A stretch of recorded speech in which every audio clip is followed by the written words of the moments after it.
Okay, we know that rat lungworm disease is a preventable disease, but it's also potentially very devastating. And we know in 2010 there were at least 9 documented cases, and probably many more undocumented cases. And I think everybody in this room agree that 9 in any one year was way too many. So the purpose of the forum tonight is to increase public awareness and education, and we have a panel of experts here, and in their fields are going to provide us with the most up-to-date, accurate information we can.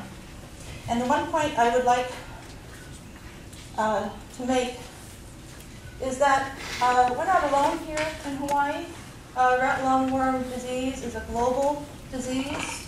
There are over 30 countries that have reported rat lungworm, initially in China, and then it spread probably through rats on ships and so forth throughout the Pacific Rim. So we're not alone here in Hawaii. It's very much a global disease, and there are nearly 3,000 cases reported at this point. So now I'd like to introduce our first speaker, Dr. Cowie. And Rob is a researcher with the Pacific Biosciences Research Center at UHH-Manoa, and he's going to tell us a little bit about the basic biology of Angiostrongylus cantonensis. He's doing that. Let me just preface what I'm going to talk about by saying that this workshop, this forum, and future fora that are going to take place on the other islands are funded in part by a grant from the United States Department of Agriculture that I and Jim and Rob and a couple of others who are not here were able to get to bring together a bunch of people from all over the world, all those countries that, or some of those countries that Sue just showed you, to all experts in their fields to discuss what is and what is not known about rat lungworm disease on a sort of global scale. And we brought together people who range from people like me, who I'm a snail person. That's what I work on, is snails. And so I come from that end of the spectrum here. And we went through everything from epidemiologists, parasitologists, food safety experts, all the way through to people who developing diagnostic techniques for the disease, all the way through to physicians who actually treat the disease. And so we all got a really good sort of overview of the entire spectrum of what is and what is not known of the disease. And the idea, as Sue said, of this meeting is to distill what we came up with at that meeting in Honolulu back in August and provide it to the community to the extent that we can. So that's the purpose of this meeting, and that's partly how it's sort of come about. So as a snail person, what I'm going to talk to you about is basically the biology of rat lungworm, so that you all understand how it actually works. Because it's very, very important to understand the mechanisms by which the worms get around in order to understand how to deal with the getting infected and so on. So, where's my... Oh, okay, thanks. So this first slide, it's a little bit complicated, and I'm going to take a minute to go through it quite carefully. I don't think there's a way of... I can point, if everyone can see it, I can point to this screen, but I can't point to the other one. So what happens is that we'll start here in this cycle. This is blocking the wording up here, but what this says is definitive host. The definitive host is the host in which the worm matures and reproduces. And that's, in this case, that's rats. So what happens is that rats defecate material that includes the first stage of the worms. Snails come along and eat the rat feces that contain those first stage worms. Oh, sorry, wrong button. They're really close together. And then the worms mature to the so-called third stage in those snails and slugs. What happens then is that a rat comes along and eats the snail or slug and ingests those third stage worms. Then those worms, obviously they go down the mouth of the rat and down into its intestines ultimately. From its intestines, they penetrate the wall of the intestine, get into the blood system, circulatory system. Then they move from the circulatory system into the central nervous system, and we're getting closer to the brain here. And that's where they end up, maturing to the fifth stage. So they've gone from the first stage in rat feces, eaten by snails, reach the third stage in the snails, then the rat eats the snails, ingests the third stage larvae, which reach the central nervous system and mature to the fifth stage. Those fifth stage worms then move back into the bloodstream of the rat. There they mature and mate, and in fact in the heart of the pulmonary artery.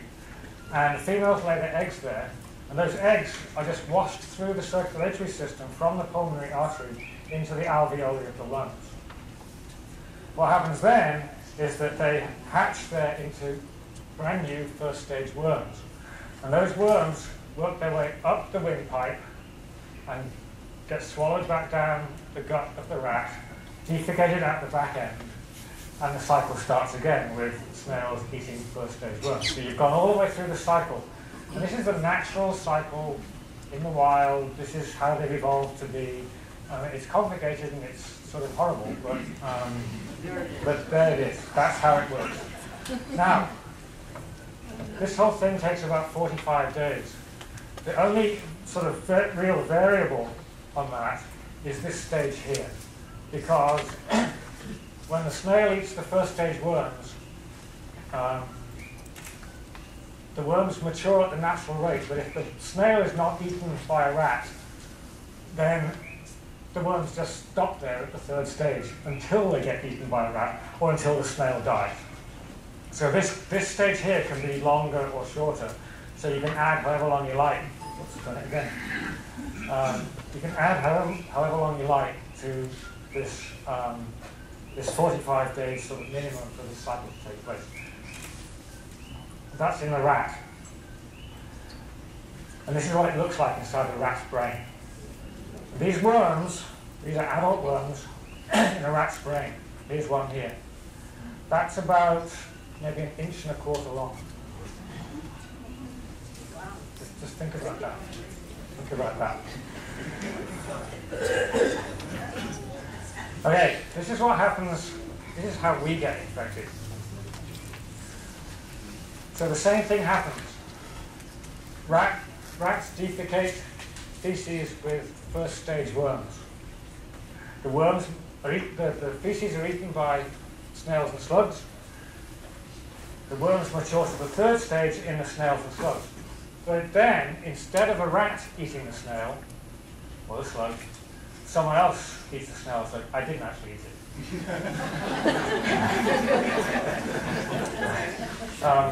So I ate the snail and slug, and the same thing happens. The worms go down here, penetrate the wall of my intestine, get into my circulatory system, move from my circulatory system into my nervous system, ultimately into my brain, where they reach the fifth stage, and mature to the fifth stage.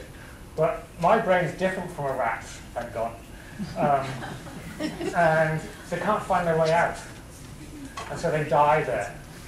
And that's dying there seems to be what causes the major symptoms of rat lungworm disease, which, as most of you probably heard, is also known as angiospondylitis, and the symptoms are described as eosinophilic meningitis or eosinophilic meningoencephalitis.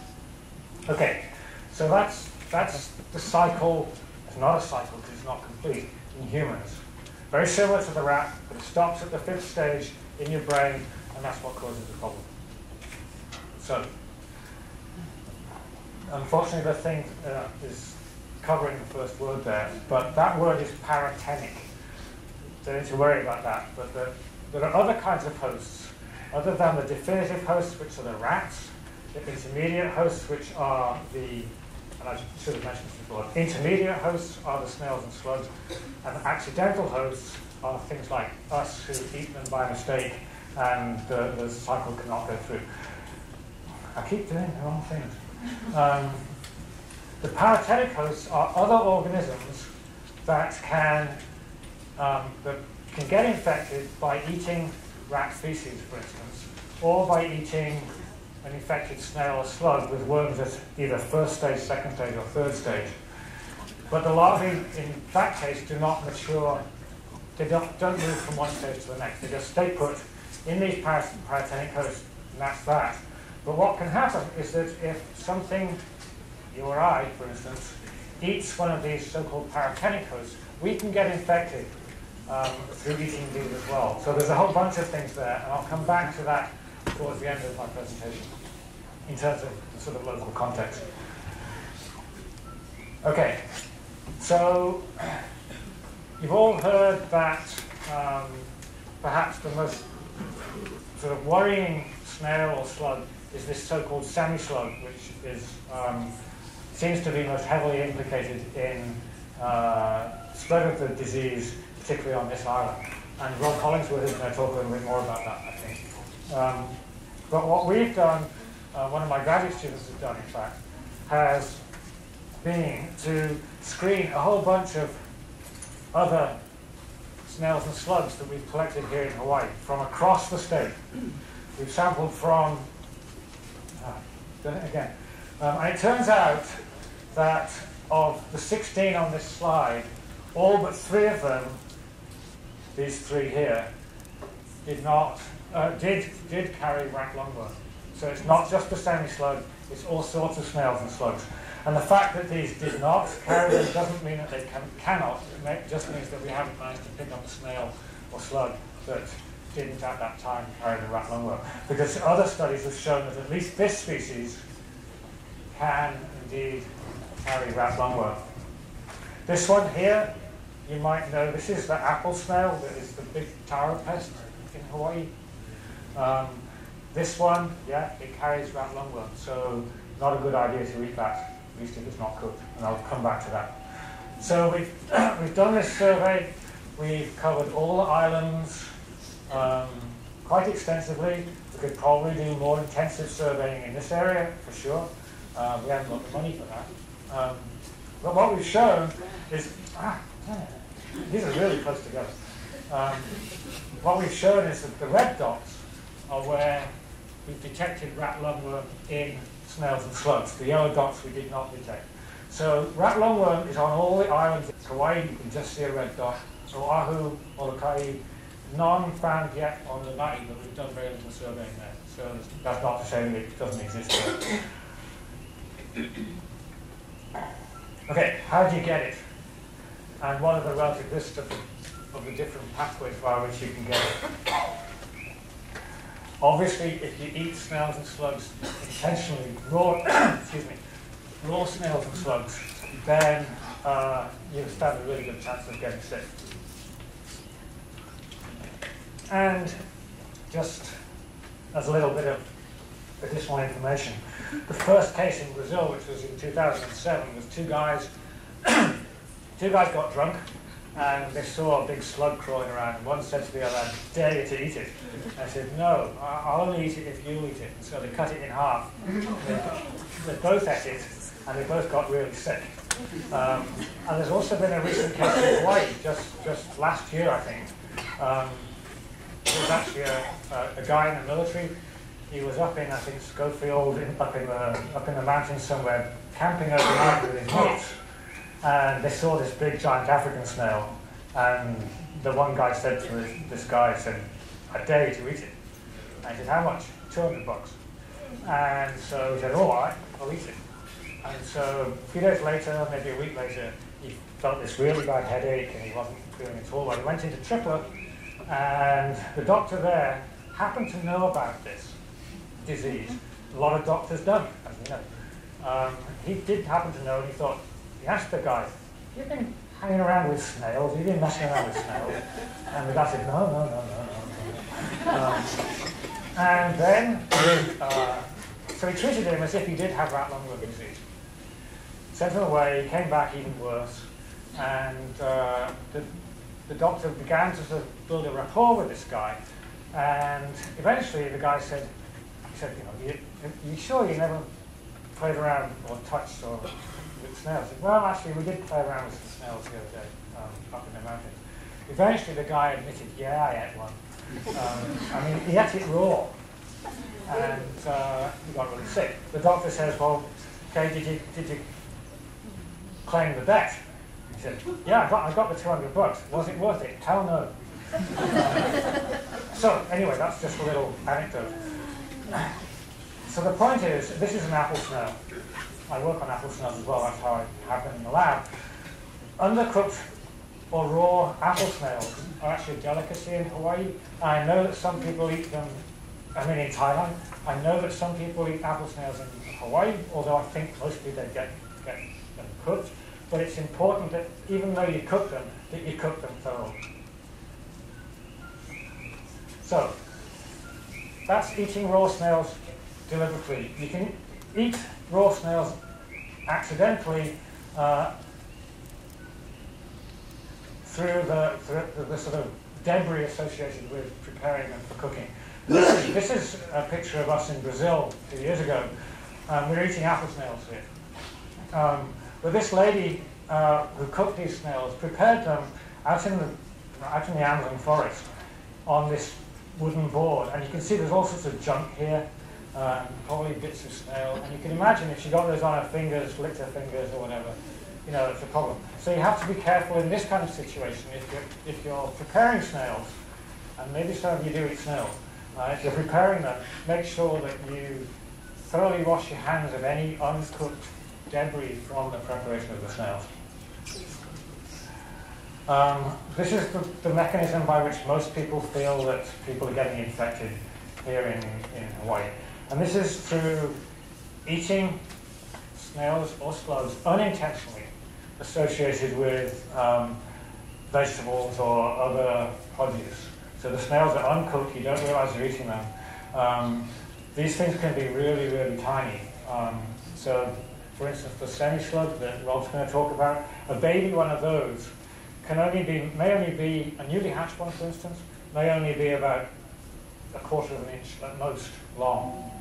And the snail or slug that size can still carry thousands of worms.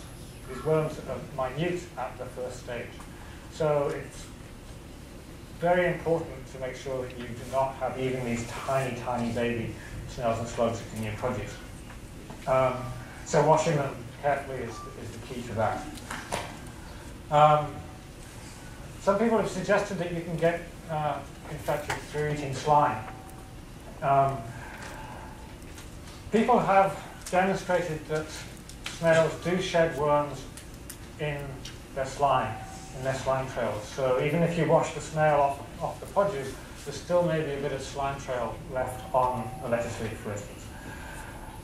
No one's actually demonstrated, although of course it's very hard to do this, no one's demonstrated that this has ever been a pathway via which someone's got infected, but, and it's also the case though that the people who have looked at the slime have shown that, okay, there are worms in the slime, but very, very low numbers compared to the actual snails themselves. So the chances of getting infected by eating slime, maybe not negligible, but very slim by comparison with eating an actual raw snail. Okay, just handling snails and slugs. Again, the slime is an issue, but maybe this is a little bit more of an issue than just having a slime trail on your lettuce leaf. A lot of this is children playing with things in the dirt and then sticking their hands in their mouth. There's a lot of school projects to work with snails. I went to a school a few years ago where they had a tank full of African snails that they were breeding and using them as teaching vehicles. So that's an issue, but perhaps not as important as actually eating the snail.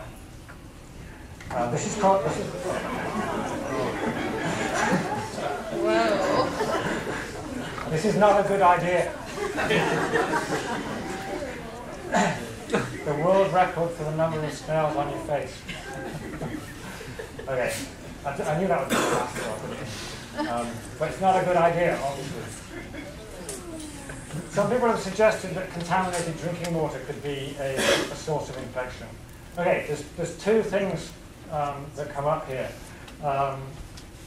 If a rat, and we only just talked about this evening prior to the meeting, and I wasn't going to talk about all of this, but it turns, if a rat gets into your drinking water, the rats only have rat feces get into your drinking water. Those will only have first-stage larvae. If we drink the water with first-stage larvae, those larvae are not going to be able to infect us, because we have to be infected by the third stage. That's the third stage that we get by eating snails. Snails eat the feces with the first stage, and the first stage matures to the third stage in the snail. So that's not an issue, as far as I can tell.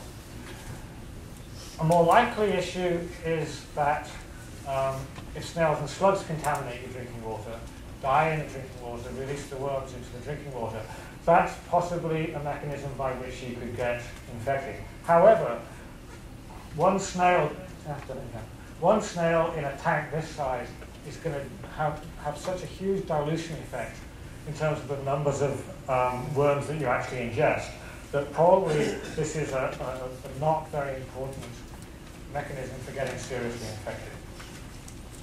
I say probably, I say maybe, because really we don't know enough about all these things to be able to say definitively what the answers are.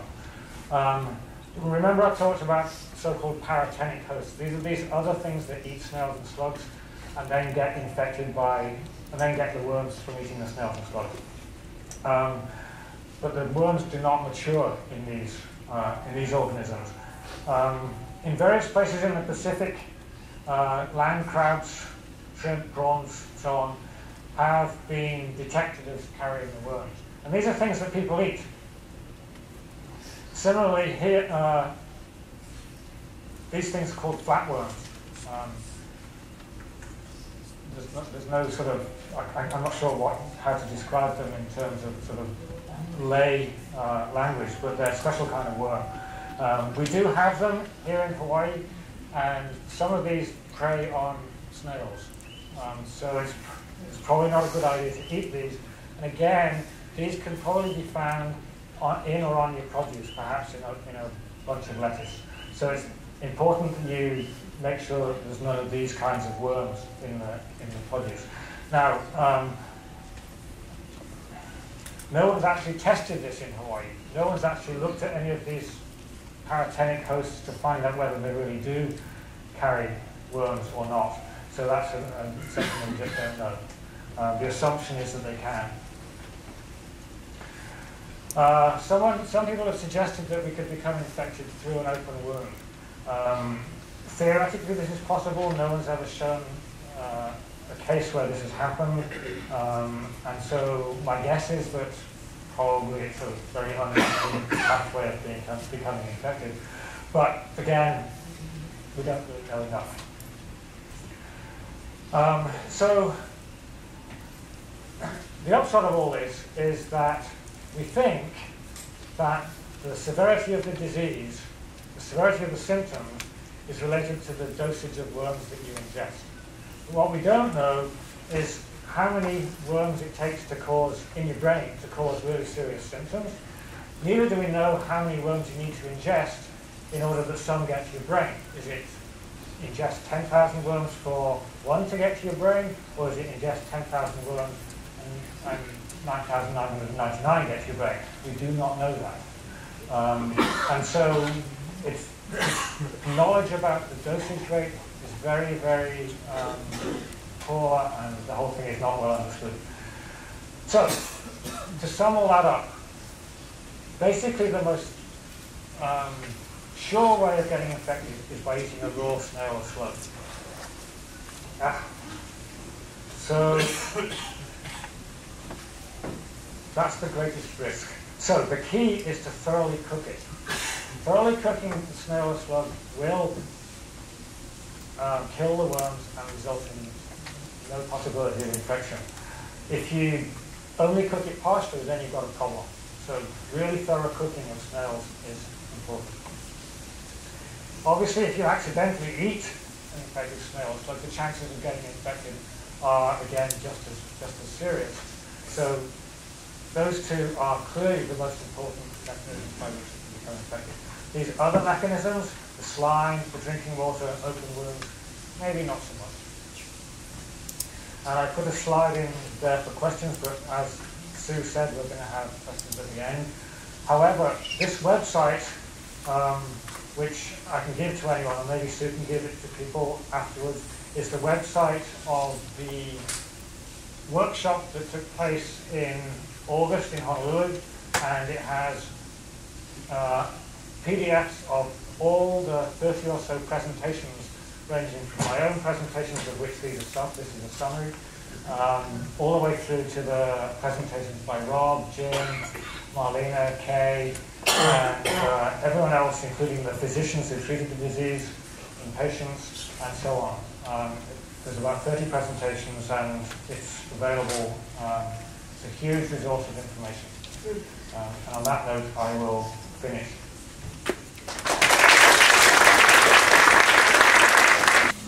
Okay, our next speaker is Dr. Rob Hollingsworth. He's with the Department of Agriculture, and he's going to talk about control and management of slugs.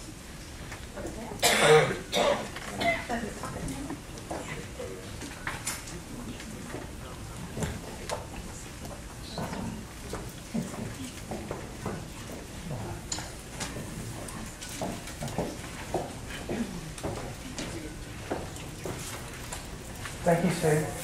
And I want to thank the Global H.O.P.E people, too, who gave us the publicity for this meeting so we could get the word out. They really did a great job.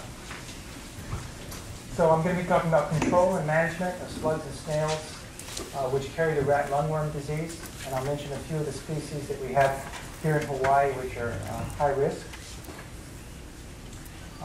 The African snail, the giant African snail, is invasive species that is well known around the world in the tropics and is an important carrier of rat lungworm disease. And I think most of you are familiar with this species because it's quite common, especially this year. We also have the Cuban slug, which got to Hawaii much later than the giant African snail. In the case of the Cuban slug, it's probably around 1980 that it got here. And it's very common around people's houses and in garden situations. It's also a very good carrier of rat lungworm disease. These voronocelid slugs can have a couple of thousand nematodes or more in their body. And their external morphology varies quite a bit. You might have noticed this slug around Hilo. Sometimes it has 2 black stripes, sometimes it has none. In rare cases, it can even be an albino-looking slug, so it varies quite a bit. And then there's this one that we've heard a lot about, maybe read a few newspaper articles about, called the Asian semi-slug. It was first found on Oahu in 1996, documented on this island in 2004. It feeds on a lot of different things, like most slugs and snails. It's a general feeder. Papaya, hibiscus, lettuce, dead plant matter. It's very abundant around human dwellings. In some cases, it looked like it's sort of taking the place of the Cuban slugs. And it's believed, actually it's known to be a very important carrier of rat lungworm disease. Here in the bottom left, you can see, for comparison, the Cuban slug. And on the bottom right, that's a species of Doroceros, which looks a little bit like the Cuban, it looks a little bit like the Asian semi-slug, but because it has a hump. But it doesn't have this piece of shell on its back, and the hump is not nearly as large. The Asian semi-slug also has this keeled tail, which is kind of distinctive for identification purposes. So back in 2005, we carried out a survey for this species. We put an advertisement in the local newspaper with a picture, and we asked people to call us. And we got a lot of phone calls, mostly from the Puna area. We found that the positive finds when we went to these properties where people said they thought they had the semi-slug. All of these properties where the circle is gray were positive. In fact, there was only one place in Puna we went to where it was negative. That's indicated by a circle that's white. And we had a negative finding there up near in Hamakua, close to Honoka'a. And then we even had a positive find over there in Kailua Kona, because the people there had a second home in Paradise Park, and they'd accidentally carried it there. So this is just an inset showing the Paradise Park region where a lot of our positive finds were located. So when we found these slugs, we interviewed people about their experiences with this semi-slug. And we collected all the Cuban slugs we could find and all the semi-slugs, and we sent them off for the Centers for Disease Control in Atlanta, Georgia, and they assayed them to see if they were carrying the parasite. And it turned out that the semi-slugs were extremely heavily infected most of the time. And in comparison to the Cuban slugs, a higher percentage of the semi-slugs were infested. So it was up to 86% in the case of the semi-slug. The percent of Cuban slugs of the large specimens that were infected was like 35%. But here's what's kind of interesting is that with the semi-slugs, even some of the small ones were infected. And that was not the case with the Cuban slugs in our sample. So here's the real problem, as Rob alluded to, is that you have the eggs of the semi-slug and then the neonates, which are quite small, like 1 millimeter or 2 millimeters, and they can end up in lettuce, for example, and not be observed unless someone really has good eyes and is being careful. When we did our survey, we asked people questions about where they saw the semi-slugs, and we also made our own observations. And we found out that these semi-slugs love to hang out on plastic and plastic-like materials, a little bit more so than other species of slugs and snails. We commonly found them in food preparation areas, barbecue grills, outdoor sinks. We found them on the walls of homes, and people reported that to us. And we found them on catchment tanks, and even inside the tank on the black saran. And in some cases, they fall in the water, drown, and the nematodes in their bodies would be released into the water and could pose a risk, as Rob mentioned, although the dilution factor should minimize that compared to, say, the risk on lettuce. So in terms of life history observations, we found that this species is frequently associated with palm leaves. Populations are peaking in the wintertime, and then the adults will lay their eggs as a cluster, not on the soil, but in like on a piece of plastic or some clean area, and then the adults will die in the immediate vicinity very commonly. So thinking about the life history, we wondered if it might increase the risk of people getting this rat lungworm disease. In Okinawa, Japanese scientists conducted a study, and they found that both the Asian semi-slug and this flatworm species, Platydemus, were important carriers of rat lungworm there. And we have both of those species here. You wonder? Is that what you said? You wonder? Yes, we were considering the life history in order to. I'm sorry, you're asking if we wondered if we have both species? We do have both species. No, I thought you said you wondered if people were going to get this disease. I thought that's what you said. I might have said that. Yeah. Okay, and but here in Hawaii, because we know that the adult semi-slugs die in the vicinity where they lay their eggs, that poses another risk, because the nematodes would exit the bodies of the dead adults, and they could be picked up by the newly hatched semi-slugs, or they could be picked up by this flatworm species, which is a predator of slugs and snails. Now, Rob said that we didn't have any data yet as to whether or not these were carrying the nematodes. But Rob, we do have a little bit of data, and I think there's just 2 samples. And one of them tested out medium, basically for nematodes, medium hot, meaning it had a fair number of nematodes, and the other one tested high. So just as it is in Okinawa, we think that this is a risk factor for us here. Now I just want to shift gears here a minute and talk about control of slugs and snails, because you can stop the risk of the disease 2 ways. You can either control the slugs, or you can control the rats. And if you do either one of them 100% over a large area, you could stop the disease in its tracks, because the parasite has to be in contact with both in order to complete its life cycle. So gastropods, which include slugs and snails, are nocturnal feeders, and many times the damage that they cause is attributed to insects. So while the damage may look similar to insects, their poop looks a lot different. This is the feces of a slug and snail. That's typically what it looks like. Whereas with caterpillars and most other insects, it's going to be more like a pellet. So when I look at my lettuce at home, if I see poop like, oops, let me go back. If I see something that looks like that inside the lettuce, personally, I'm going to throw out the whole thing.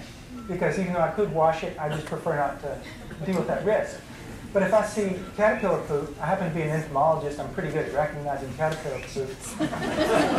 No problem. I'm going to get it. I might wash it anyway, but I'm not going to throw it out. So in the tropics, these slugs and snails present a rat lungworm risk both for home gardeners as well as for commercial growers. And even homeowners and their pets are at risk. But the recommended control measures are pretty much the same in all these cases, and they include poison baits, the trapping, and habitat manipulation. So these are some of the common baits that people use for slugs and snails. This one here on the far left is iron phosphate bait called Sluggo, which is safe for animals. The other 3 have metaldehyde as the active ingredient, and so that's going to cause a risk for pets. So use metaldehyde bait products if you're trying to save money and you don't have any problems with pests, maybe eating the bait. Whenever a slug or snail contacts metaldehyde, it will immobilize the slug or snail, and it'll just dry up there and produce a lot of slime and dry up, and it's going to look like this. But the 1% iron phosphate bait, like Sluggo, is naturally occurring, the active ingredient is naturally occurring in the soil. The slug or snail, after eating it, will immediately stop feeding on their garden, and eventually they will die.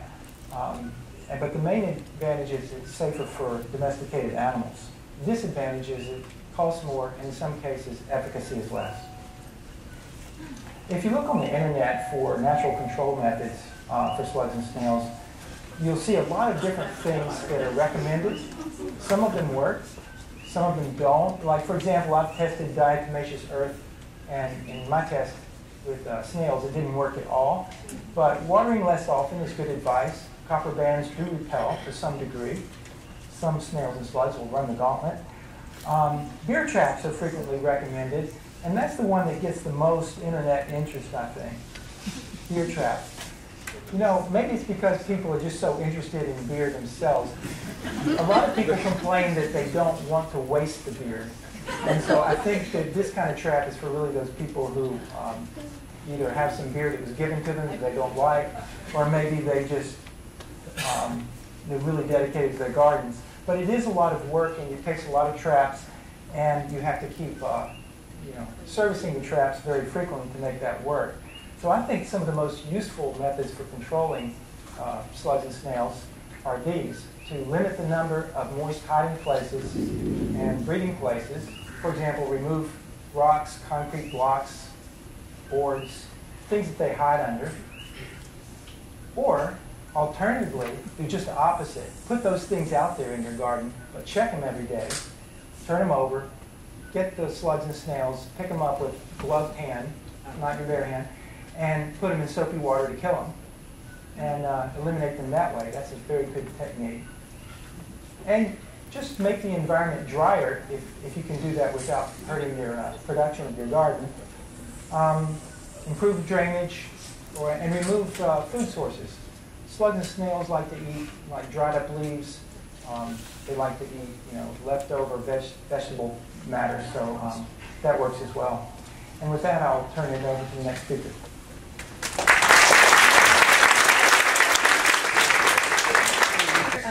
UH-Manoa, College of Tropical Ag and Human Resources. Great.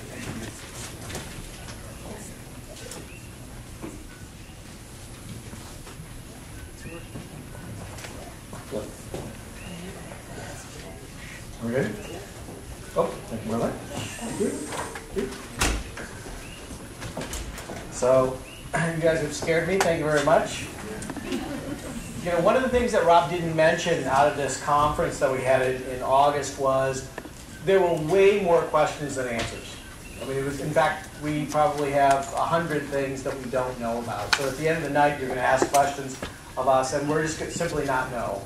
The reality is this is an emerging disease, and as a result of that, not a lot of money's been spent on it. A lot of people haven't been able to concentrate on it. So we tell you right now, we hate to disappoint you, but we may not have answers for everything. It's just one of those things as this evolves.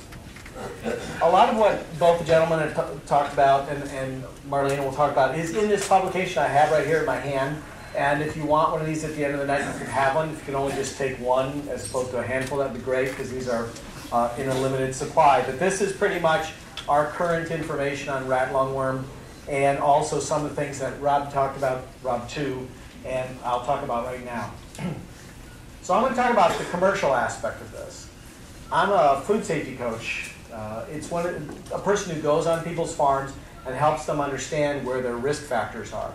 And typically, it's things like poopy hands or fertilizers or pesticides not used correctly. But in our case, we have the rat lungworm. So we're going to talk a little bit about that. I want to disclaim something, though. One of the things about our advice is if you take it, you take it and you use it at your own risk. So I just want to make sure that the information that we're giving here, that you realize you're taking it that way. Okay, so I'm going to talk about how to reduce the chance of getting rat lungworm. We use the word nematode. A lot of people recognize nematodes as a soil animal, but it's also, in the case of rat lungworm, it's also considered a nematode. So if you hear us say the word worm or the word nematode, it's the same animal. I'm also going to talk about post-harvest handling. After you harvest something, how can you keep as safe as possible? And then something about a new project we're working on, Rob Cowie and I and a few other people, on some water sanitizers. After you harvest the crop, what could you put in water to dispatch the little buggers? And I first want to start with a little bit about good agricultural practices. This is something that's so important in the news recently. If you have been following the cantaloupe situation out of Colorado, where 29 people have now died from it, this is in a lot of people's minds as getting our food system safer and safer. So good agricultural practices were started in 1998 by the Food and Drug Administration. They are a set of guidelines that indicate these are the best practices when it comes to reducing microbial risk. And it also has pest and pesticide reduction practices as well. So when we do food safety coaching, we'll come out to farms as an example, and we'll look at your land. Make sure the land wasn't used for something before you started growing a crop. That could be a problem. Or make sure that your surrounding land, if you were at a lettuce patch right here, and you have a very steep hill and there's cows sitting right next to it on the other side of the fence, that can be a problem when it rains. Worker and human hygiene, very, very important. It's absolutely amazing how many farms I'm on where people don't understand that you should probably wash your hands before you harvest the crop. And people say to me, but I'll get my hands dirty. Well, that's great. Soil probably isn't a problem for you, but what you brought from the bathroom on your hands is a problem. So we teach people all about that sanitation. Water usage, both for irrigation and produce wash water. Very, very important. What are you irrigating your crop with? Especially the edible portion of the crop. If you're growing something like a banana, you can put just about any water you want in it because you put it on the ground. But if you're growing something like lettuce, you have to really consider, what I'm watering this from the top. What's in that water? Pesticide use, this is very important. This is something that just was triggered 2 weeks ago in Honolulu, or maybe it was last week. A farm was using a chemical they shouldn't have been using, and they got caught. And so pesticide use, you have to use pesticides the way they're labeled. And both conventional farms and organic farms can use pesticides, but they're on a very specific allowed list. And then pest control, that's what we're going to talk a little bit more about. And this includes managing rats, slugs, and snails. And then animals themselves. Dogs, cats, cows, pigs, sheep, whatever it is, around produce is a risk factor. Even if you grew up as a kid on a farm where you had sheep running around your lettuce, we don't do that today. And then post-harvest handling, how we handle it after it's been harvested. It's very, very important not to contaminate it. It was absolutely fine in the field, hanging there as a tomato on the vine, and then you brought it in your packing shed and did something to it that actually contaminated it. So I'm going to talk about pest control. Rob Hollingsworth pretty much stole some of my power here. But the main thing is to keep your farms and gardens clean. And this, I took this picture yesterday, actually, out of somebody's farm. And this is a perfect breeding area and housing complex for rats, slugs, and snails. And they just hang there at night. They go out and they eat things. And so more and more and more when we go out to farms, and this is the painful part of going to people's farms, is they don't want to clean this up. Or you don't want to clean it up. But this is where rats and slugs and snails hang out. We need to have farms and gardens that have areas that are cleaner than this. And that's, of course, not everybody. Don't say everybody looks like this. It's not true. But if you have this type of situation, it really needs to be cleaned up if you want to reduce the risk. Trap and kill. This is the bottom line. Rob mentioned commercial trap systems for rats along with slugs and snail control. Now, in June of this year, the EPA changed the laws on using baits when it comes to rats.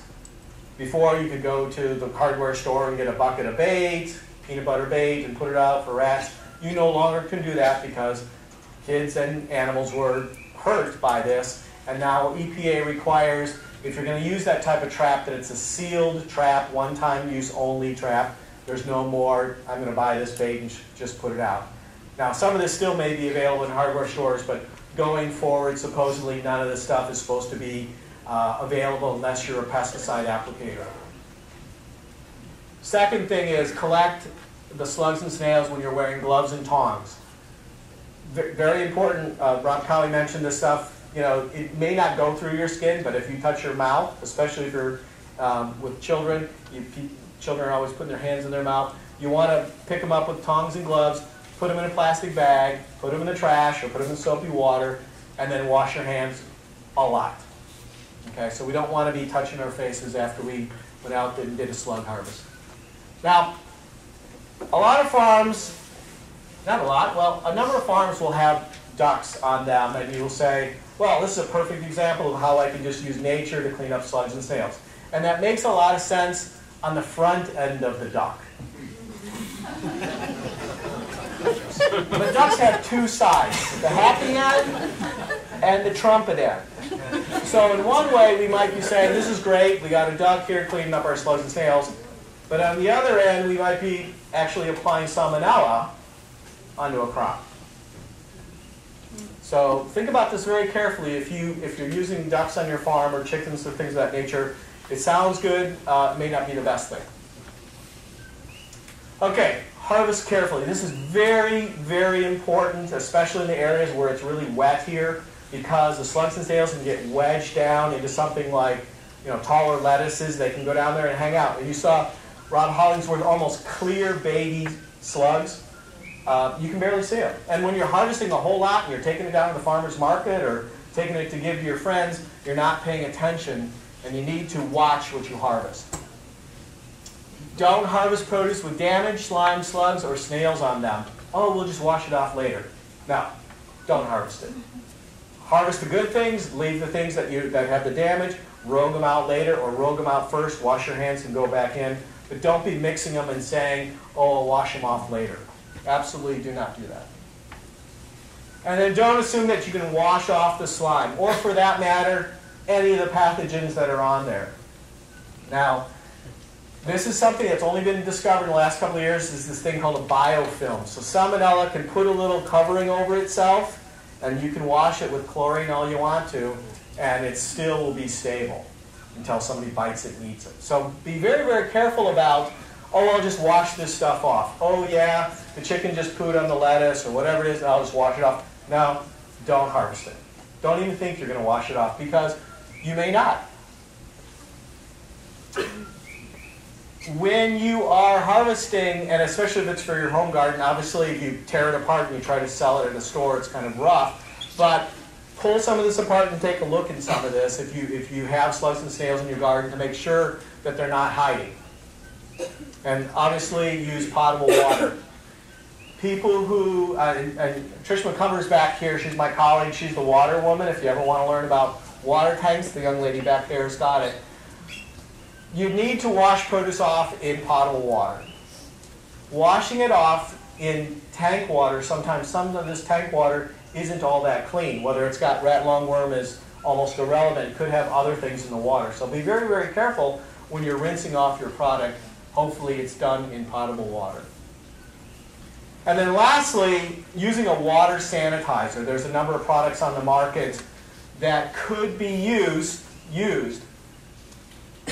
But in the case of a commercial farm, there's actually a relative small list of these products. And they have to match the label to the product. For example, there are chemicals, sanitizers out there that have a list of maybe 15 products on it. But papaya is not on that list. Really, you're not supposed to use it, because using it would be breaking the law. So it's a really kind of a tough situation. And to say, well, I'll wash it off in a sanitizer, don't worry about it, it's not going to give you 100% protection. So again, don't harvest it to start with. All right, finishing up here. Our research project going forward, we just got some money, and we will be looking at commercially available EPA and FDA registered water sanitizing chemicals. And we're looking at whether or not they can kill the slugs and snails and the rat lungworm nematode. We don't know. Nobody's ever had this problem before, and nobody's ever taken a bunch of slugs and snails. We'll be looking at about 15 chemicals times 15 host species. So we're rounding up the slugs and snails right now, shopping for the chemicals, and then we're going to be running a bunch of tests to see which one of them can kill the slugs and snails, and then we'll make that information available. Now, why can't we recommend something like beer to trap, or lime juice or salt water as a produce rinse to kill the pests? If you ever look at a can of beer, does it ever say this can be used as a pesticide? No. So I'm just kind of covering myself here. We don't know if salt can be used. We don't know if lime juice can be used, because if you get a lime, there's no pesticide labeled on the lime. Okay, so I can't recommend things that are without a label. So in our business, the label is the law. That's the way it goes, and we need to follow the law. And that's it for me. Okay. Good evening. I want to start with an editorial comment, which is whenever I start to talk about rat lungworm disease, I immediately get people's attention. And I think that has to do with this right here.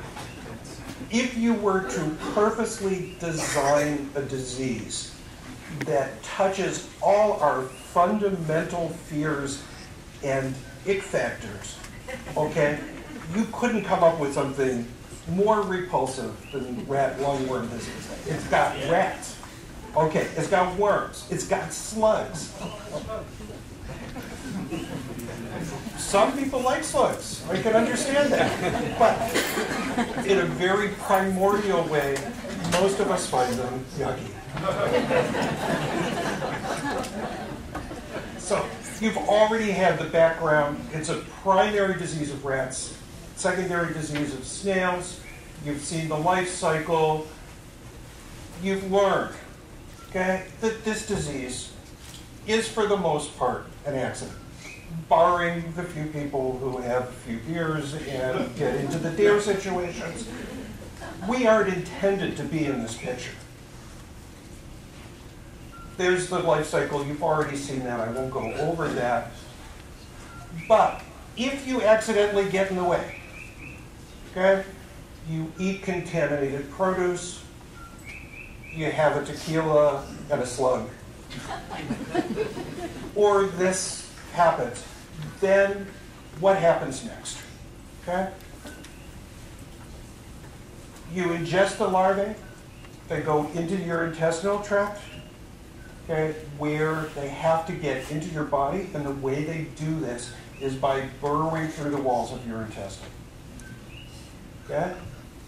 Once they get through into the bloodstream, they migrate to your nervous system, and we'll talk about this a little bit. There's mechanical damage done, okay, as the worms travel through your nervous system. Because we are not the intended host, eventually the worms die in your brain, in the nervous system. And then there's a second set of damage that happens with the dying worms. The body is fighting back using specialized cells called eosinophils. Okay. Don't worry about the name particularly. I just want to cover what an eosinophil is and what it does. An eosinophil is a specialized white blood cell. And most of us know that white blood cells are the disease-fighting component of our blood system. On stains, specialized stains on blood smears, these cells stain pink to red, okay? And these cells are specialized in fighting parasites, okay, multicellular organisms, and they're also involved in moderating allergies and allergic responses. When you get an angiostrongylus infection, your body mobilizes these cells to fight back. And when it does, these show up in the spinal fluid and in the blood, okay? And it is one of our best markers that there is an invasion going on. It's not a direct marker, it's what we call a proxy marker, okay? We see these cells, we know there's something going on, then we raise the question, is this angiostrongylus? So, the first phase, after the ingestion, there is an invasion of the intestines, often accompanied by abdominal pain, nausea, and diarrhea. There's nothing special about these symptoms, okay? These could be a viral infection. These symptoms are very similar, okay, to food poisoning. You don't know at this point usually what's going on. And I didn't have any of those. other people do. Okay? So it varies. Non-specific is often missed. So there's no proxy markers at that point? Eosinophils usually don't go up until they have gone through the intestinal wall into the bloodstream and the body recognizes it. Then, okay, they migrate, as we talked about, to the nervous system, okay, the brain, okay, and the body fights back. This is where you see the most common manifestations. Eosinophilic meningitis, remember we talked about the eosinophils are those special cells, usually shows up as a persistent severe headache. There's often migrating nerve pain, sensory disturbance, okay, feelings of tingling, of burning, sometimes even of hot and cold reversal, where things that should be cold feel hot and vice versa. Often there's urinary difficulty, And then you get to the scary part, because in the severe cases, you get an ascending paralysis, progressive weakness, coma, and in severe cases, death. Okay. Let's see, I'm not sure I can show this one, so I'm going to skip over. It's scary stuff. Okay? So how is the diagnosis made? Okay? The diagnosis currently is made indirectly. Okay? That we do not have easily available direct blood tests or spinal fluid tests that can tell us in a short period of time that this is what we're dealing with. So if you were to present to the emergency room with a severe headache, okay, this is what you would expect. You would get a history and exam, blood work, which may or may not show eosinophils on it, a CAT scan or an MRI, and a spinal tap. Everybody is familiar with what a spinal tap is. They insert a needle in the low part of your back and withdraw fluid for analysis. Okay? Only by putting all these pieces together can a clinician come to the conclusion that this is what we're dealing with. Okay? And you look at, is the history compatible? Was there a potential exposure? Are the symptoms compatible? Are the physical findings consistent? Do you find these specialized blood cells in the peripheral blood smear, the usual blood counts, and do you find them in the spinal fluid?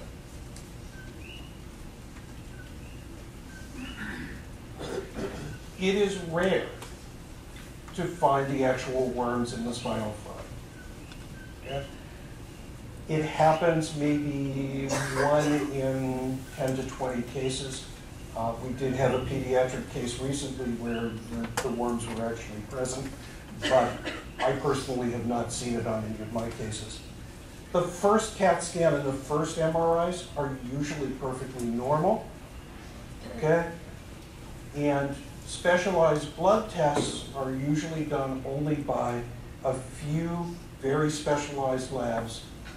You have to send these specimens off to the mainland, and by the time the results come back, the patient is either already better or very sick. So what kind of blood test is that called?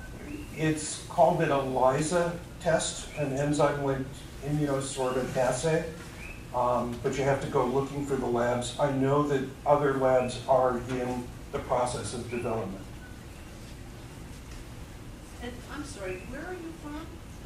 I'm from here. I mean, are you the Department of Health, or are you just a doctor? Or Okay. I didn't catch what you represent. Okay. Which faction? I'm University of Hawaii School of Medicine. Oh, okay. Thank Okay, and the hospitalist program here at Hilo Medical Center. Thank you. Okay.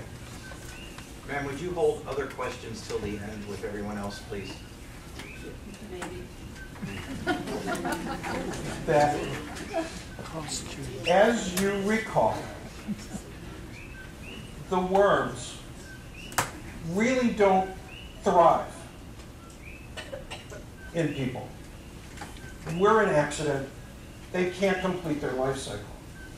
What that means is this disease is a self-limited illness. Okay? The worms will eventually die, and the symptoms will improve. However, okay, a lot of damage can be done while you're waiting for this self-limited disease to run its case. Keep in mind, okay, that we really have no clear, convincing studies to show an effective treatment. The reason for this is that every case of eosinophilic meningitis is different, unique, runs a different course, and they're relatively uncommon. So putting together good, solid scientific studies to look at different treatment courses is extremely difficult. However, there are empiric treatments. That's treatments that you use based on your best clinical judgment, based on the presumed mechanism of damage that's being done during this illness. For example, remember we said the damage is done as the worms migrate, travel through the central nervous system. So if you can reduce the time of infestation, theoretically, okay, you can reduce that initial phase of damage. So there are anti-worm medicines, albendazole, mebendazole, and ivermectin, that potentially can reduce this time of infestation. The second part of the disease comes from the inflammation, okay, as your body breaks down, eliminates, and gets rid of those worms. Okay? In that time, there's intense inflammation as the eosinophils attack the worms, the immune system kicks in, and there's collateral damage to the nervous system. Anti-inflammatory steroids, such as prednisone, okay, have been shown to reduce the duration of symptoms, that is, the length of headache. Whether they actually improve the long-term outcome, I think is yet unclear.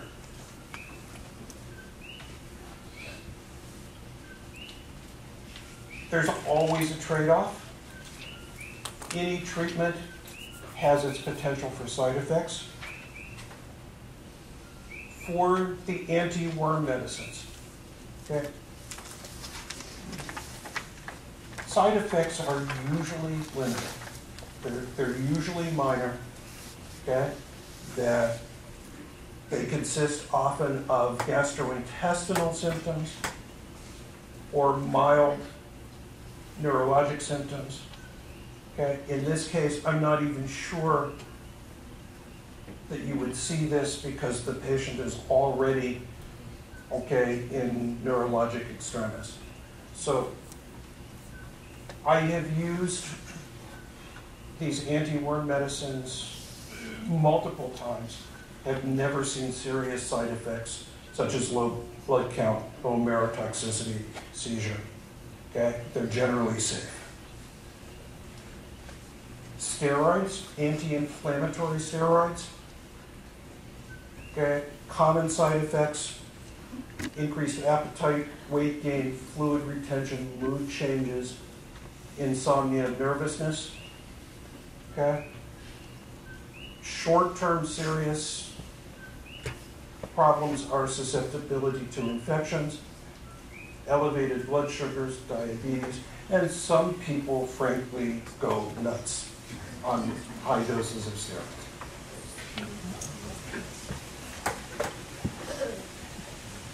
Okay. The bad news is recovery is often incomplete, and the symptoms from the neurologic damage can last for years.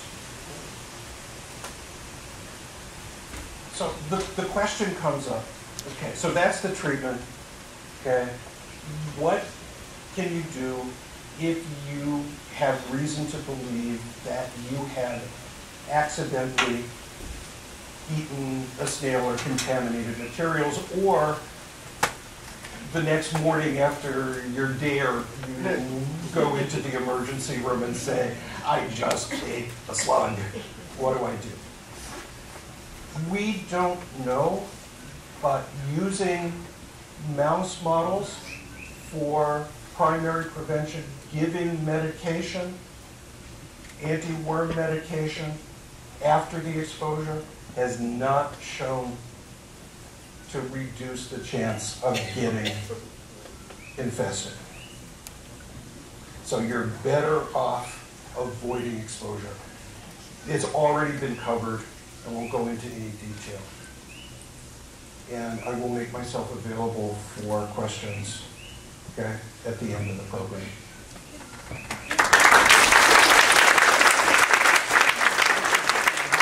Here's some things from the Marlena Dixon from the Hawaii Department of Health.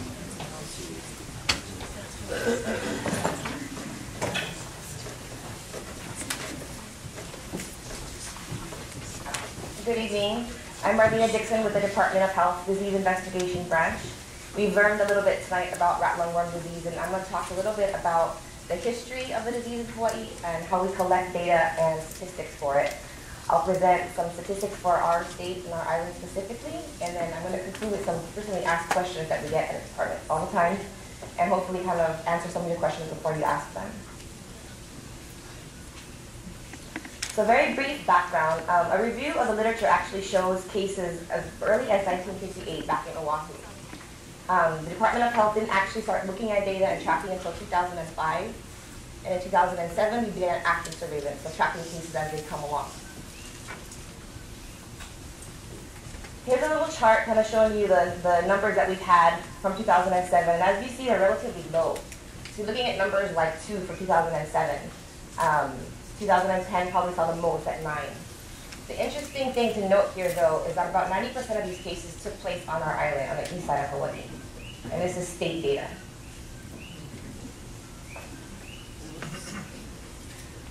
A research article was put together by the Department of Health, which is available there at this website.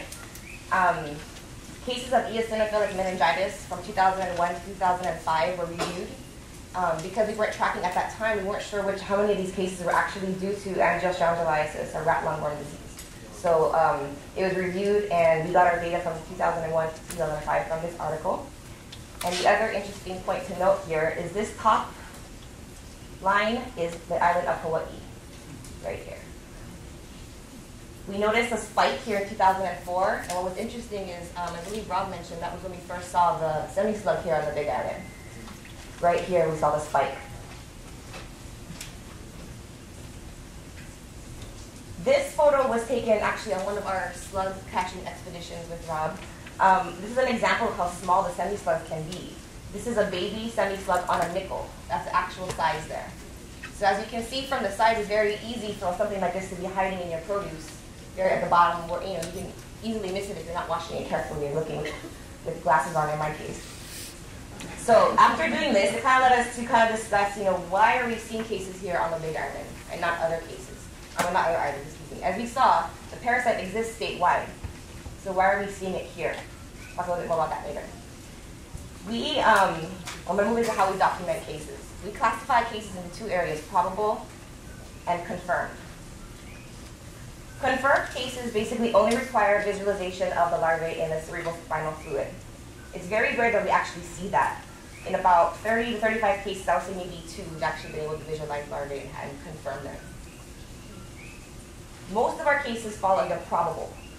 I'm not going to go into details, but basically we have to pair up several different factors to determine whether or not this is actually a case of rat lungworm disease. So first we take a look at the clinical signs and make sure that they're compatible. We rely on the physicians for that. Department of Health, we're not physicians, so we rely on people like Dr. Martell to tell us what the clinical signs are and if they're a match. If the patient also has eosinophilic meningitis, then what we look for is 10% or higher in cerebrospinal fluid. That triggers a phone call from the lab at the hospital and an investigation on our part. Because there's no actual diagnostic tool, this is a diagnosis of exclusion. So physicians actually are tasked with kind of eliminating all the other possibilities before deciding, yes, this is possibly a case of rat lungworm disease.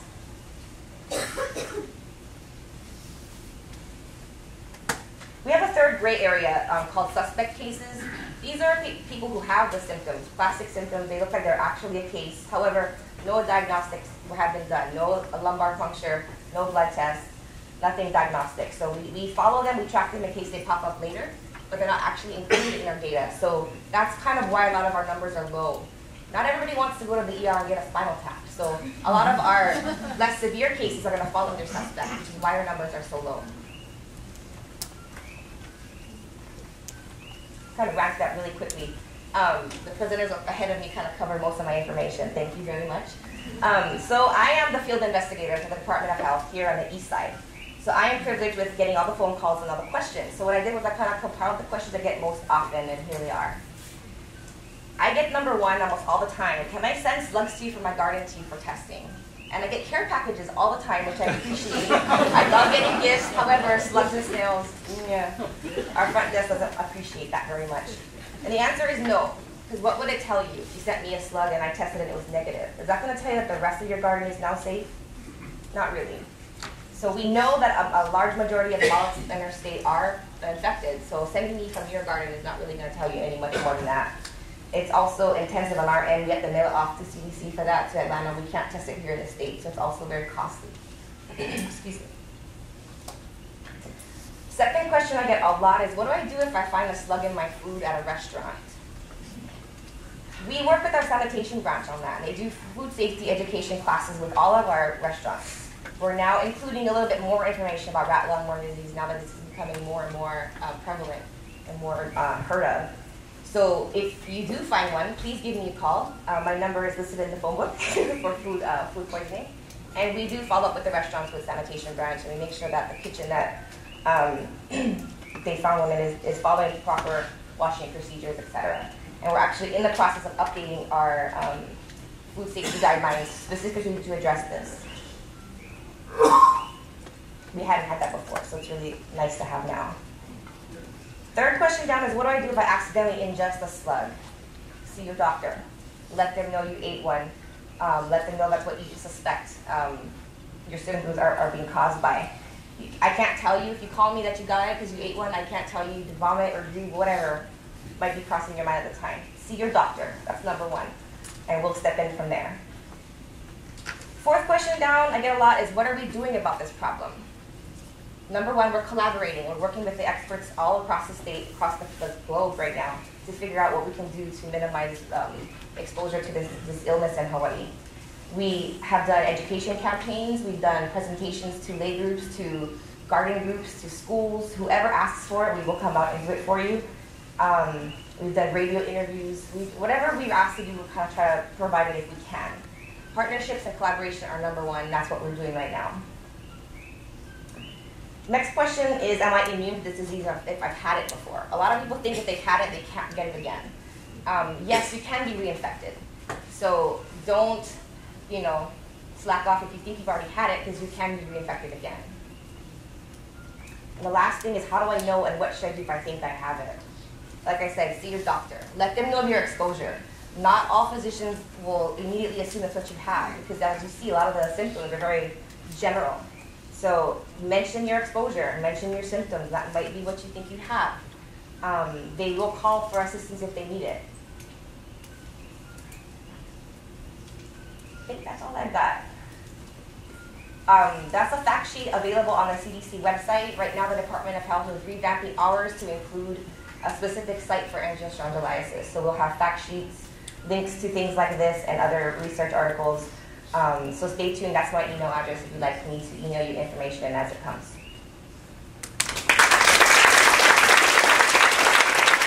She's going to tell us what's going on in Puna.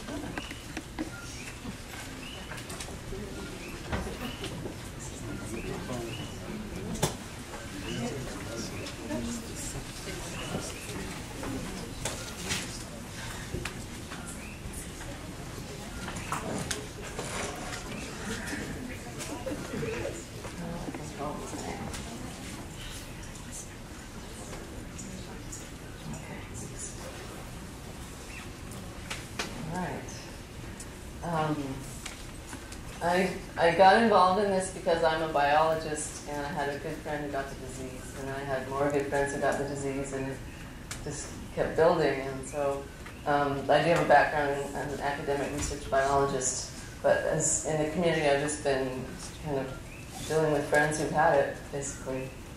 I put this subtitle, Fear and Loathing in Puna Makai, because Puna Makai seems to be where most of the cases are, but I don't want you to be so fearful that you're paralyzed and won't eat local food, because local food is good for us, and that's what we need to be eating right now. But I want you to have enough fear, or maybe respect is a better word, that you will be really careful and avoid getting the disease.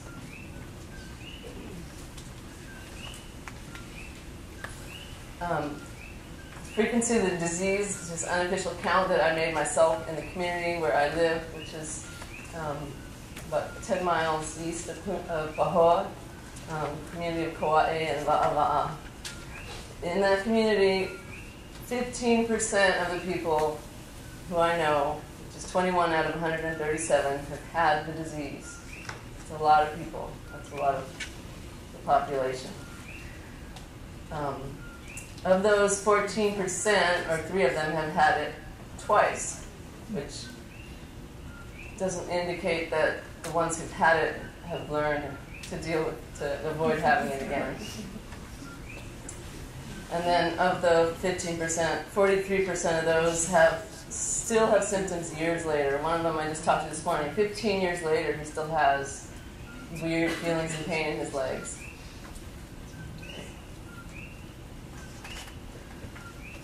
We need the medical community to recognize and treat this disease. The symptoms, from what I've been exposed to and these people that I know, they're unmistakable. But despite this, over and over, rat lung sufferers have been turned away from medical facilities. Some of the 2 who went into comas were turned away 2 and 3 times before the time they went in when they were actually admitted. Several of those, so they nearly died as a result, in my opinion, as a result of that. The reluctant medical professionals are denying patients the early treatment that is likely to be key to minimizing nervous system damage, and that early treatment is the prednisone. And I don't know why it's so hard to get the prednisone. Prednisone is prescribed for skin infections, small time stuff. So, I mean, if you do have something like a flu and you take prednisone, it suppresses your immune system. You know, you can get worse, but when the other option is to go into a coma and possibly die, what is the greater risk? So education of the public and the medical community is crucial to ensuring that patients get the proper treatment. Just between us, I have chosen to order prednisone online from Thailand and keep a supply in my freezer. I also keep ivermectin, which is available at any feed store. It's veterinary.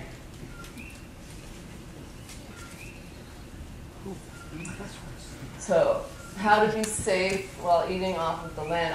I should say I eat entirely off of my land. And I think that one of the reasons that this disease is so prevalent in the area where I live is a lot of people eat mostly off the land. You know, that's why people go there, people back to the landers. So this is what I do. I visually inspect all produce. And if you remember only one thing of what I say, remember those 4 words. Visually inspect all produce. And use your reading glasses if you use them for reading. You need to see those small slugs. And then throw away anything that has the disease-carrying organisms. And they were all mentioned already. The flatworm especially I want to emphasize because it wasn't talked about enough, but if you don't know what I'm talking about, there are these little things, you see them in the same kind of habitats as slugs or snails. They have this kind of big flared head that kind of moves around. They're real sticky and they break apart when you touch them. They can be all over everything. They can get on you when you're riding a bike. They hide in the folds of the lettuce, etc. So discard those items or trim away any contaminated portion. If it's a piece of fruit that has a hole in it and has a slug in it, make sure you trim it away well. And then you might consider eating more cooked produce, or just be prepared to spend a lot more time in the food preparation. It is possible to safely eat local food, and even raw local food. You just have to have that careful attention. Because no one else, I didn't think anyone else would, and I haven't really heard it talked about. There's kind of an alternative manifestation of the disease, which I know one arm, usually the dominant one, is affected, and the shoulder and neck. And it's been diagnosed as a rotator cuff injury, but it was actually rat lung. These people actually tested positive for the disease. So, and one friend who's here today said it hit her like a bulldozer. Like, she never experienced anything like this before. It's not like the normal kind of injury you might get that's a musculoskeletal injury. It's very dramatic. It was like somebody hit you with a baseball bat. Speak from experience. Oh, and I just mentioned the tests that shown positive for these people. It was mentioned there is an antibody test you can get. It's fairly reliable for indicating the disease, but the problem is you have to have had the disease for, I think, 2.5 weeks to build up the antibodies for that test to be effective. So that's too late for getting this effective prednisone treatment, which in the friends of mine who had it was within the first few days. And those people who took it within the first few days, their symptoms were gone in a few days, and they did not have lasting symptoms, like a lot of people who didn't get the treatment. Okay, so in summary, be careful and enjoy our fresh, local, healthy foods. And thank you all for coming. Thanks to all the speakers, Sue and Global H.O.P.E for organizing this.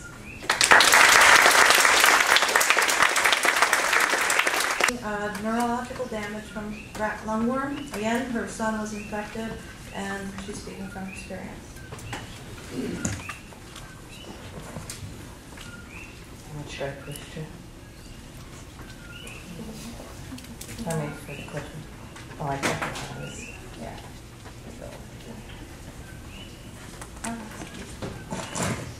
Okay, mahalo nui loa. Thank you everyone for being here. It's great to see such a good crowd.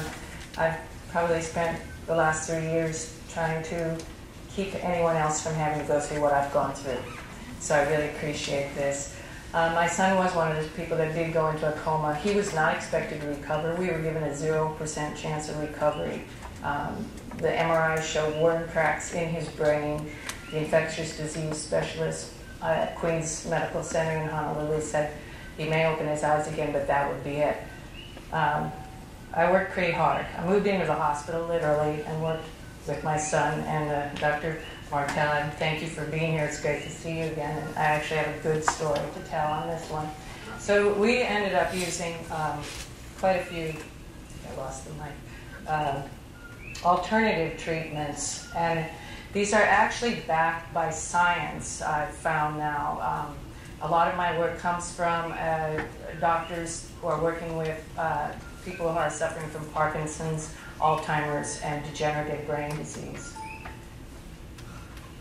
So this is just a quick overview of Graham's condition in the hospital. He was in the hospital for 4 months, 2.5 months. He was in a coma. He had eosinophilic meningitis from the rat lungworm. His left eye turned completely inward as a result of damage to the nerve that controlled the muscle to that eye. He had the paralysis, so he was quadriplegic. In the hospital, he contacted secondary diseases. So he had MRSA in the blood, which is methicillin-resistant staphylococcus. He had something else called C. diff, Clostridium difficile, which affects the intestines and is highly, highly contagious and is known to kill people, especially older people. He had pneumonia, which eventually perforated his left lung, and he had to be flown back to Queens for surgery. He had hydrocephalitis, which is extra water on the brain. They actually could see a reduction in the brain size. And he had elevated blood pressure and elevated heart rate. His resting heart rate was about 110 beats a minute. His blood was in really, really bad shape. After his hospital release, he still had a lot of damage, brain damage. He had short-term memory loss. He had severe ataxia, so very difficult to control the movements in his muscles. Everything was very jerky. He had some nerve damage to his extremities. He couldn't move his 2 fingers on his left hand. His balance was completely non-existent. He could not walk. We had to teach him how to do everything again. He had no core strength.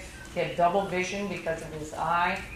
He still had difficulty with bladder and bowel movements. He was one of the people. He finally was admitted on the 3rd time that he was taken to the emergency room because he could not urinate, and that was why they finally admitted him. And he had an overall lack of energy and wellness, and this went on for 2.5 years. He finally turned the corner on the energy thing in May. It still is lacking.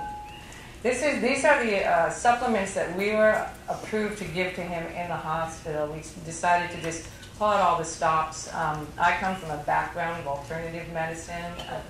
I've used it quite a bit myself, including acupuncture. So a friend of ours who had rat lungworm down in the Puna area had the skin pain. He said, I took noni. I didn't have the skin pain afterwards. I recommend noni. So we were approved to give noni, spirulina, chlorella. Spirulina and chlorella are blue-green algae. Curcumin, which is turmeric, olena, it's known as here. And from a scientific study that a doctor at Queens found, there was a young man in a coma in China. He was given this Chinese medication, Zinniawan, and he came out of the coma in 4 months with some short-term memory loss. So we also added that. And after the hospital, and I should mention too that in the hospital he had a trach and a stomach tube. So he couldn't move, he couldn't do anything. And so I administered all of these through the stomach tube. After his release from the hospital, he was able, of course, to eat. He didn't have the stomach tube anymore. So we included fish oil, which is EPA, DHA. Later on, a friend offered to pay for IV vitamin therapy. She had had brain injury when she was quite a bit younger and had used this. So we did an IV vitamin therapy, which was alternating doses of phosphatidylcholine, glutathione, and then the next day it would be high doses of vitamin C and something called a Myers cocktail, so there's other vitamins mixed in with it. Later we added something called nerve support formula, and I actually found this doing some research for a friend who works for the UN in disaster relief, and he had a friend who had leprosy. And so doing some internet research, I came up with this nerve support formula. We had numerous other things that we've added to this, but these are the ones I just wanted to mention. I also want to mention he was off all prescription medications by October 2009. So all nerve medications, all pain medications, all sleep medications, he was off of them. He did not have the skin pain, which he did have before he went into the coma when he came out of the coma. There were some patches of it, but in his lower legs where he had it before, he had none. So this is what I found out now through some reading. And this is why I can see that these treatments were probably very helpful for him. So this is Dr.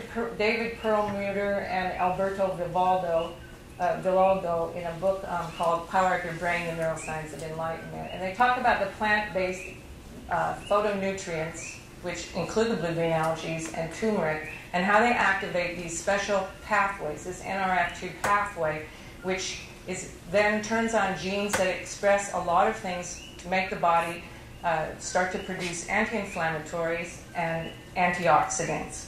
And it protects the mitochondria. And there's a great section in this book talking about mitochondria, because mitochondria provide all cellular energy. So basically, if you wanted to say something about the life force, it really is mitochondria. So it's critical to protect these. So what was Graham dealing with? He was dealing with a huge amount of inflammation in the brain. This is his brain. He had demyelination, so the protective coating around the nerves was damaged. And so it's almost like if you have an electrical cord and the insulation is gone and you get shorting out and all that type of thing. It's kind of similar to that in a way. He had lesions in the brain. Those were all caused by the parasites. Because of the inflammation, he had free radical damage. And then he had a lot of toxins from the parasites itself and from a lot of dead cells, a lot of dead tissue. So these were the things that we knew we had to deal with. We had to deal with the inflammation. We had to somehow get rid of all of this dead necrotic tissue and these toxins. So here's just a little bit about inflammation. And for a lot of us looking at things like Alzheimer's, and I have many friends who have parents who are really suffering from this, but inflammation underpins the very process of brain degeneration. So in rat lungworm, you've got a huge amount of inflammation. That NRF2 pathway that produces the antioxidants and that produces the things that control inflammation, that pathway shuts down, and the brain is incapable of producing these things to protect it. So they need to be supplied from the outside. This talks a little bit about the damage to the mitochondria. Free radicals serve a purpose. They actually do something, they produce an effect that they refer to as apoptosis. And it's a process through which the cell tells itself to self-destruct. And that's a necessary process because we're constantly having to kind of rebuild the body and renew it. So it's really a very natural effect. But in a situation where you have damage and you have a buildup of free radicals, you start to get sort of a spiraling cycle of things getting worse and worse and worse. And so you can see there that excessive free radicals cause oxidative damage to tissues, proteins, fats, and even nuclear DNA. And the greater the damage from oxidation, the greater the degree of mental impairment. This is a little bit about the NRF2 pathway and how they're finding now that there are natural compounds that will activate that pathway and start the body to be producing these detoxifying enzymes, antioxidants, and things that will control inflammation. Also, they're finding that this substance that's naturally occurring in the body called glutathione is probably the most powerful brain antioxidant in human physiology. So glutathione has been found to be key to looking at brain health. And in fact, doctors can measure glutathione levels to find out how physically well you are. So, and then one more thing, this is all kind of neuroscience stuff. There's something called the brain-derived neurotrophic factor, BDNF. And this protein plays a key role in creating new neurons. Now, looking at Graham, when I was in the hospital, I did a lot of reading. I read My Stroke of Insight, a book by a neuroscientist that talks about her stroke and what she learned from it. And also I read The Brain That Changes Itself, which talked about neuroplasticity and how you can have brain damage from a stroke or whatever, but the brain can find new ways to route that information. And so that is what they're using in stroke patients. Say your left arm is damaged from your stroke. Making yourself have to use it, putting your right hand behind it. They do all kinds of things to make that person have to use it. And what the brain does is it creates new pathways to make the body work. So this protein, they found turmeric and the omega fat DHA will increase the production of this protein. So let's look now at these things that we were giving them through the stomach tube. We were doing the blue-green algae, spirulina. Spirulina not only is really high in these omega-3s, but it's also a superfood. So Graham was being fed through the stomach tube something called Jevity, which was a can of, basically it was soy, corn, probably corn sweeteners, and vitamins mixed in. So we augmented his diet by giving him the spirulina. It's also so many other things, a building block for membranes surrounding brain cells, essential for brain function, modulates the expression for that BDNF protein. It's an anti-inflammatory, and it improves the function of the brain. Chlorella is another antioxidant, anti-inflammatory, wound healing. Graham had so many tubes sticking out of him, so helps with those kinds of things. Boosted the immune system, repaired nerve damage, and is great for treating degenerative brain disease. When we look at, too, that he had these multiple infections, I can see where these things really supported. He was on prednisone, so his immune system was suppressed. So you get all these infections. How did he survive? I think it was this. Coumarin, or turmeric, another phytonutrient, and activates that NRF2 pathway. Anti-inflammatory, antioxidant, antibiotic, antifungal. This one they're finding is very critical for degenerative brain disease. Fish oil. Again, the EPA and DHA, those omega-3s, are really important in that NRF2 pathway so that you're producing the things to battle the free radicals, to detox. A building block for membranes surrounding the brain cells, an important regulator of inflammation, and also modulates the production of that protein, BDNF, brain-derived neurotrophic factor. Noni, we see it growing around here. This is an incredible plant. All these were supplements that I bought at the health food store, and this noni was freeze-dried. I bought very quality brands.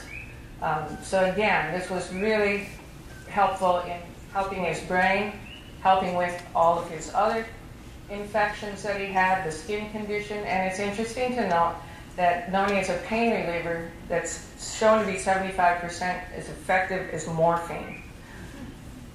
This is a Chinese medicine that we gave to him. It's a consciousness restoring medicine. We switched to something called Bu Now Wan later on. It was easier to get, and an acupuncturist Chinese doctor friend of ours said that it was a little purer of a formula. So again, it's great for treatment of neurosis, short-term memory loss, recovery of nerve function. Then the vitamin therapy was done about 4 months after he got out of the hospital. And we continued that for 4 months, about 3 times a week. I feel that this really worked well, and I actually knew 2 other people at the same time who had had rat lungworm who were using this treatment. A young woman, about 28 years old, was diagnosed with rat lung. She went into the hospital. They would have admitted her. She didn't have insurance. She said the hospital was really cold, and so she didn't want to stay. The nurse who administered this said she was close to a coma-type state. She spoke 3 languages. She couldn't understand what people were saying. She couldn't communicate. This is also very common in rat lungworm when it gets very bad. She's the only person I've seen who's gone that bad into rat lungworm who has completely recovered. So I think that there's something to this. And I don't think this would hurt anybody who has rat lungworm. And I think this could be something that could be looked at. So there, again, you're getting it through an IV, so it's bypassing the gut. And so you're really getting the full dose. So that's an important consideration in this. So the phosphatidylcholine and the glutathione, again, are super important antioxidants. And the glutathione also works in detox. What's wrong way? Vitamin C is like an amazing antioxidant. And you have to look at the body is naturally producing free radicals. It just does that in metabolism. So it's a normal occurring thing. And your cells are creating, thousands and thousands. They figure something like 10 to the 18th power free radicals are produced in your body every day. And they have to be counteracted one-on-one. So you can see the need to take a lot of antioxidants. Vitamin C is particularly effective. The nerve support formula, there's 2 forms of vitamin B, B1 and B2, and the forms that they're in are easier for them to cross over the blood-brain barrier than other forms of vitamin B1 and B12. So this has also been very effective. We saw, when Graham took this, we saw his balance starting to improve. When he did started the IV phosphatidylcholine glutathione vitamin C therapy, his left eye started to straighten out. His therapists noticed that he could tell the difference between right and left better.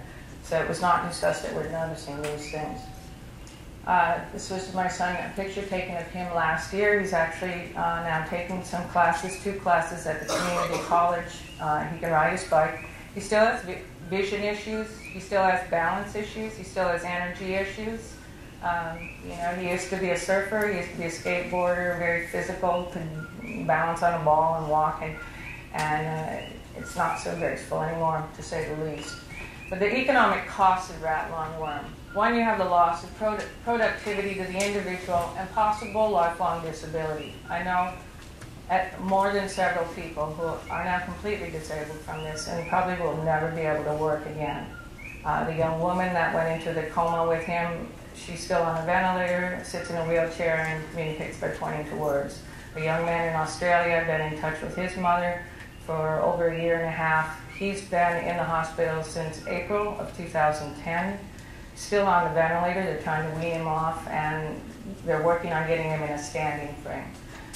So this is an incredibly debilitating disease. Cost to family and friends. I was probably in the prime of my profession, shall we say, my income earning years when this struck. I had to leave my profession and simply attend to my son, which I was so grateful that I could do, and it was probably because of that really, really intense care that I gave him that he has recovered so well. But it's put me on well below the poverty level income. So somebody's got to take care of people when they get this sick, and it costs them to do that.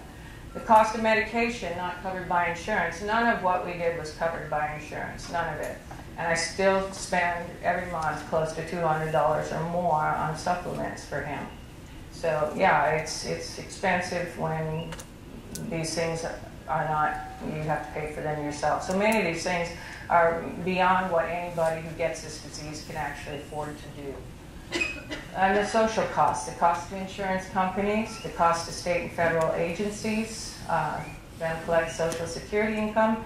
Our goal is to get him back to a life where he can be productive again. He's going to be 27 years old next month. I would hate to see somebody this young not be able to have a part in society and have a productive life. So this is why I've worked again so hard to help him get well. And I don't know if he is here today or not. He might be in the other room. If he is, I'll send a word over to have him come in. I'm really grateful that he's done so well with recovery. And like I said, I've been spending the last 3 years is not only taking care of him, but trying to do what I can to educate other people and get the word out. So thank you all so much. It's devastating. And it's great information, but there's one thing that they left out that you really should know, is that I was infected after eating a salad that I made. Now, the lettuce was clean. All the vegetables were clean. It was a big salad, kind of like you guys saw in Seinfeld, big salad, real big salad. Ate some of it. I set it down in my outdoor lanai area and left it unattended. We know slugs move slow. They move the slug. Well, they move a lot faster than you think. Okay? I wasn't there. The slug, wherever it came from, found its way into my salad, where I ate the salad, tasted something there. The rest is history. So don't leave your vegetables unattended in picnic areas and things like that for any length of time, because they can smell. They can find that stuff. So I think you should know that. And also, I lost my sense of taste, sweet and salty, and that was immediate upon the infection. That might be another sign. Thank you. Thank you very much. Okay, we have some questions for our panel. The one on top of everybody's minds, of course, is how to best wash produce. What? Right? I think right now, since we don't have a lot of commercially approved things, the best thing you do is first look at it carefully and rinse it with water is probably the main thing that you could do.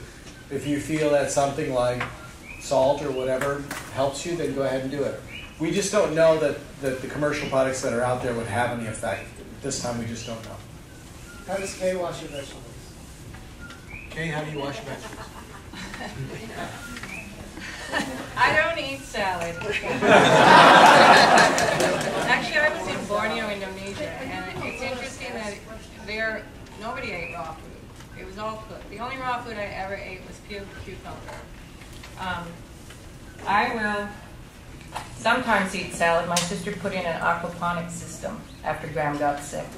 And so I will eat salad from that. I will eat salad if I go through it leaf by leaf, and this goes for pesto as well, and it goes for cilantro as well. And those are the only things that I will sometimes eat raw. But I put on my glasses and I will go through it leaf by leaf. And like I said, I won't eat a salad out. I don't trust a restaurant. I don't know that the people have been trained well enough. And so the only raw food I ever choose to eat is if I've fixed it, or if like Ann fixed it, or my sister, or somebody who knows very well about rat lungworm.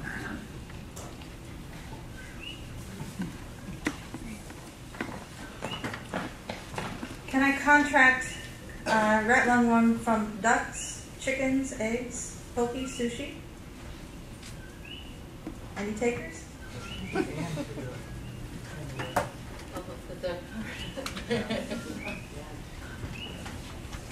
I don't think you can get it from fish. But I had been telling Rob that one of my neighbors is a raw foodist. I've gotten the disease twice, and a friend of mine said, "Do you think you could get it from those raw ducks he's been eating?" And I said, "Oh, no, their body temperature's too high." And then I thought about it. Well, if they're constantly eating slugs, maybe they could pass it real quickly. You know, it goes right into their bloodstream, and if you eat the raw duck, yeah. But how many of us eat raw ducks? So what else is on the list? Chickens, eggs. I mean, similar if you eat raw chickens, but you know, like my sister likes to say, cooked parasites are food.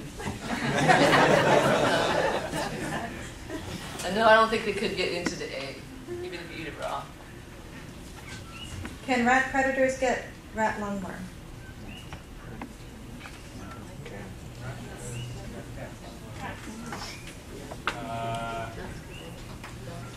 I don't think so.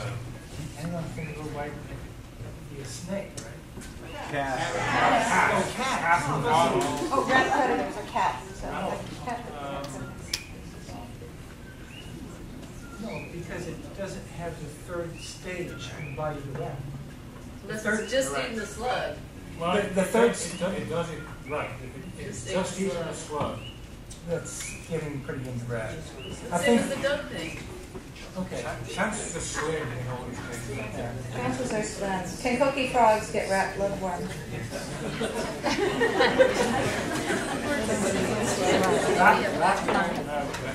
The only way they could do that would be if they were eating a baby snail or slug, perhaps, which maybe they do. Does anyone know what the diet of a coqui is other than insects? Right. But maybe they eat slugs or... Yeah, they don't eat the food. They do eat snails and slugs. Someone did, okay.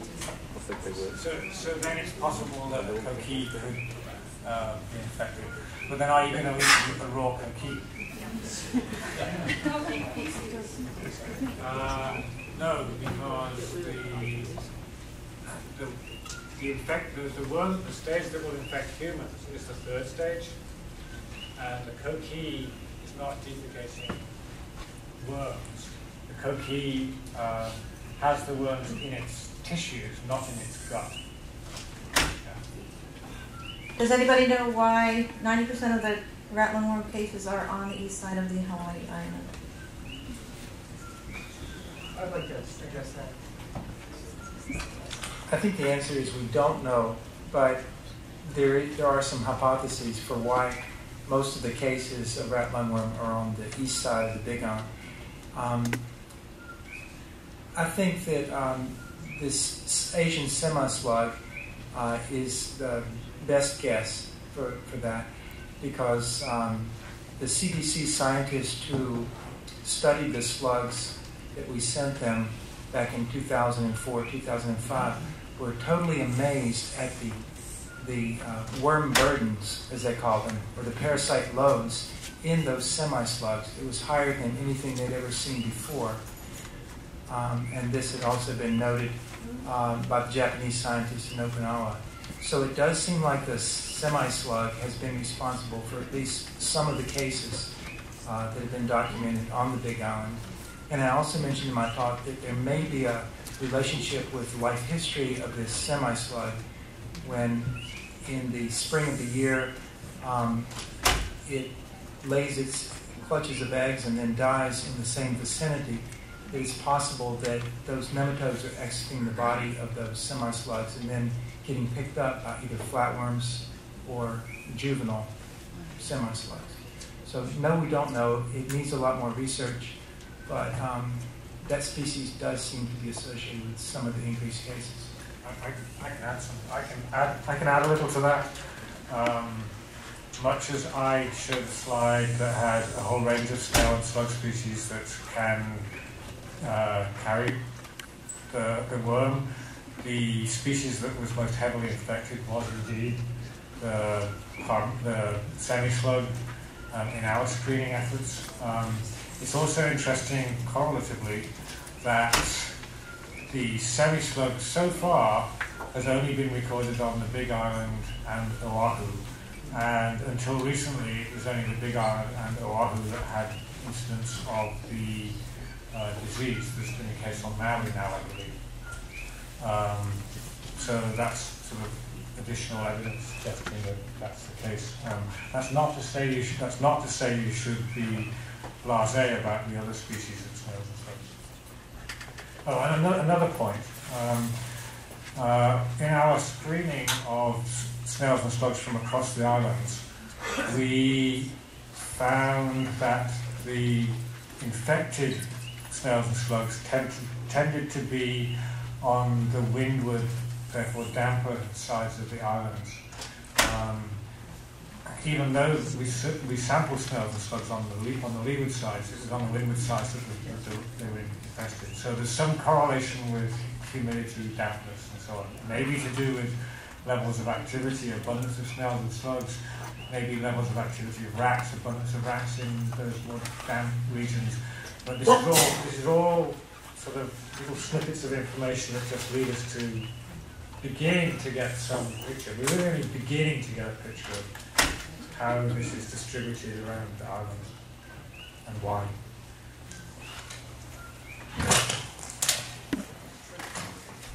Does anyone know what size